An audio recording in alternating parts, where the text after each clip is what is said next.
steamy in here. I'm venting out the hoop house right now. It's supposed to be at about 80% and it's sitting at about 95 to 99%. So I've got drips coming down on me from the ceiling. It honestly feels really tropical in here, which is a good thing to an extent, but we do want to try, while the weather is still fairly nice, to get as much of that excess moisture out of here as possible. Our winters have just been getting warmer and warmer. I used to get winters where the snow would just be coming down relentlessly at the very end of October all the way through February and March. And now our winters seem to get pushed back further and further, so we really won't see that snow until January, February, March. So since it is so nice out, I thought it would be fun to show you a couple ways that I like to make bird feeders. We're going to be using stuff that you most definitely already have around your house. I'll walk you through what's going on here in the greenhouse, and we'll check out the cold frame and see what else is growing outside. I'm going to show you what's going on in here. We've had a little bit of drama. So the slug snails and earwigs have discovered the hoop house. These are the three main pests that you're going to see in the winter. And dealing with these pests can be kind of tricky because they're all nocturnal. So I have only seen an actual couple of snails and slugs in here and one earwig, but I know that they're in here because there's been a heck of a lot of damage. You can companion plant things like chamomile, sage, rosemary. All your aromatic herbs in here will deter things like slugs and snails. I did not think ahead. I thought I had thought of everything, but this is going to be another little mistake that you can avoid making thanks to me making it first. I don't have time to get those planted in here. Even if I could get them to grow, by the time they were mature enough to actually have an effect on those pests, they will have this area decimated. So I did end up going with a insecticide I've never used before. It's an organic approved product. It's called Sluggo. As a general rule, like I said, I've never used insecticides before. I don't like to go that method. Companion planting is very effective and it's what I prefer to do 99% of the time. But knowing that if they really got a hold in here, I was going to lose my entire winter crop, I really didn't have a choice but to try to take really extreme action as quickly as possible. So I'll give you a quick tour of everything that's growing, but let's check out my thermometer here. It looks like we are improving that humidity rate and it is 66. So these are a black Spanish radish, and I think I may actually need to pull these shortly because they are huge already. I've also got a heck of a lot of Swiss chard that I transplanted out here. These are Tokyo long white scallions. I have a lot of tatsoi, pak choi. My spinach has really taken a hit. And I have one single flower in here. I did not think ahead. I should have put more violets and pansies in here because they should do just fine, and I really love having that extra color. There's, again, everything's just been chewed over right here with the lettuce. I'm overwintering some rosemary, and I really just stuck Swiss chard everywhere. These ones are kind of on the smaller side right now because I just harvested them. I've got sorrel in here, and I even have arugula, even though I told you all I hate arugula so much. Down this end is where the slugs and snails have really been going to town. So there's endive, and there's a lot of brassica mustards in here, and they've just done a lot of damage to them. At the very end, I do have some carrots and some parsley. The other side is pretty much the same. The only difference is I do have my kale over here, which I transplanted from the main garden beds as well, and I also have sprinkled a lot more radishes in among everything else here to kind of just fill in the empty spaces. The cold frame is a couple of years old now, and it's definitely showing signs of wear. I've had to replace these glass windows a couple of times, and it definitely isn't like the best choice if you're making your own cold frame from scratch and you have the option to do a corrugated plexiglass. That's going to be far more durable. This is under the eave of the house, so icicles will fall on it and they will crack. I have a broken window on this one right now that I haven't fixed yet. I ended up chaos gardening in here, so I just threw every extra seed I had in, and it's of course mostly kale.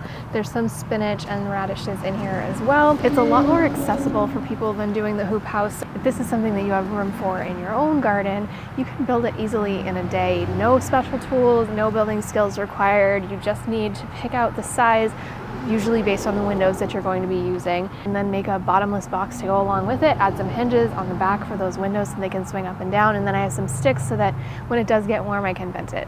Okay, so believe it or not, everything you need to make 2 different types of bird feeders is on this table. And I guarantee you this is all stuff that you either have or you have some alternative to that you could easily use instead.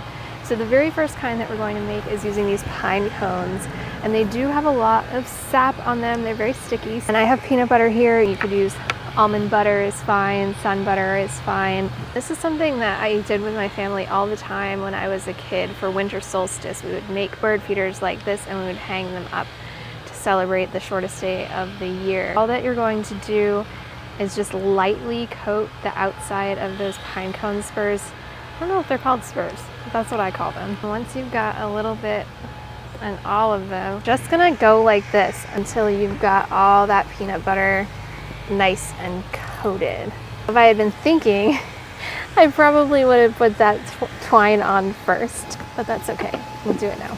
I'm gonna tie it around kind of like the first ridge so that it catches on some of those spurs. So that's one end, and then usually I try to leave this a little bit longer than I've left it. I know what I'm doing. I actually hate getting messy.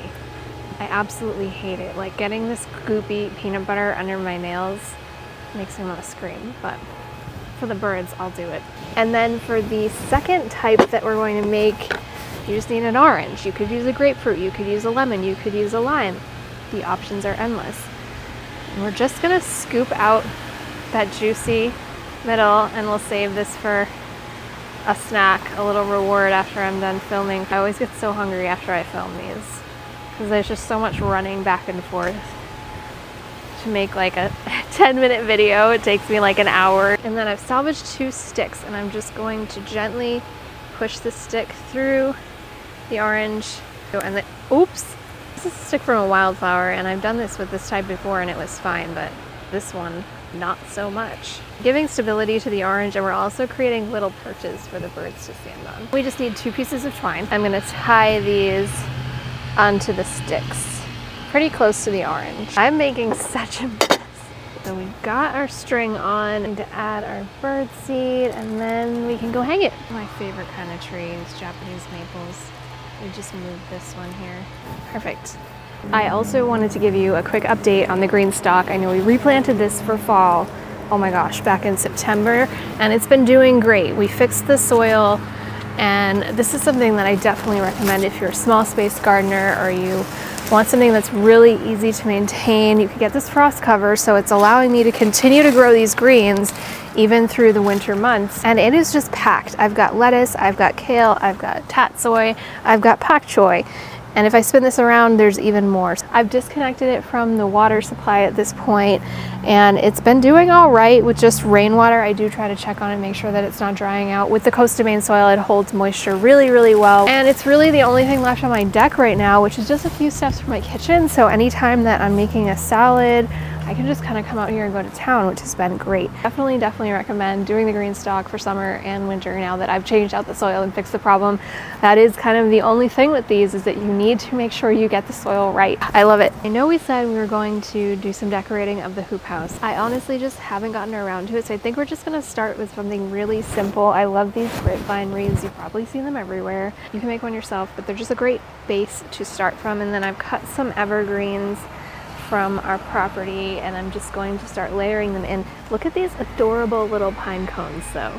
They're just so cute. Just going to go through and wedge in my pre-cut pieces. This is something that will be durable enough to withstand the elements, but also biodegrade when I'm done with it, and I can reuse the wreath form and make a new wreath.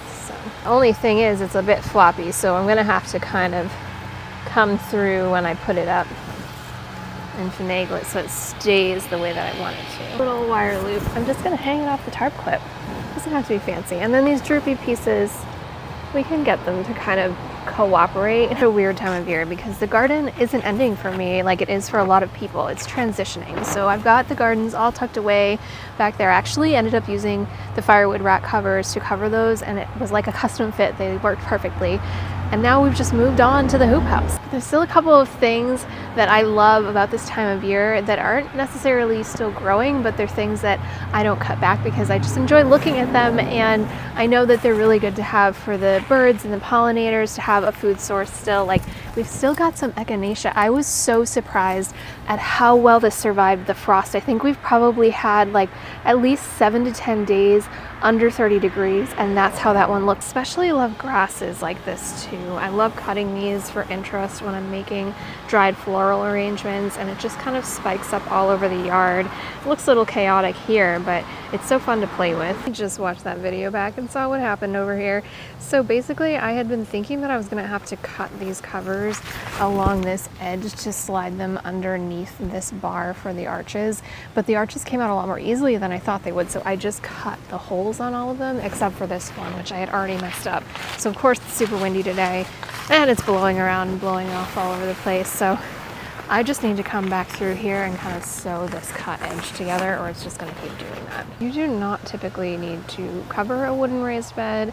These do not say that you have to. I just chose to do it to help extend their life as long as possible. This is another area that looks like crazy, but this is our asparagus, and I love to leave this because it makes these beautiful red berries that the birds love. So this is something where we just kind of sacrifice the way that it looks in the name of helping out the birds. Really fun time of year to start looking for stuff that we were foraging back in the spring again. So like example, we got our purple dead nettle, which is back. I sauteed it and made kind of egg fritters, and it was so good. Another thing that you can start looking for is taller, darker grasses, because this time of year, if you're seeing something that looks like grass, it's probably onion or garlic grass. You can use that just like chives. It smells amazing. Even just walking out, I can smell it right now. So if the chives in your garden are looking a little bit sad, this is something that we'll still be harvesting for at least another month or so. You can also be looking for mushrooms. I don't have anything to show you today here because it hasn't rained, but I found some shaggy manes recently.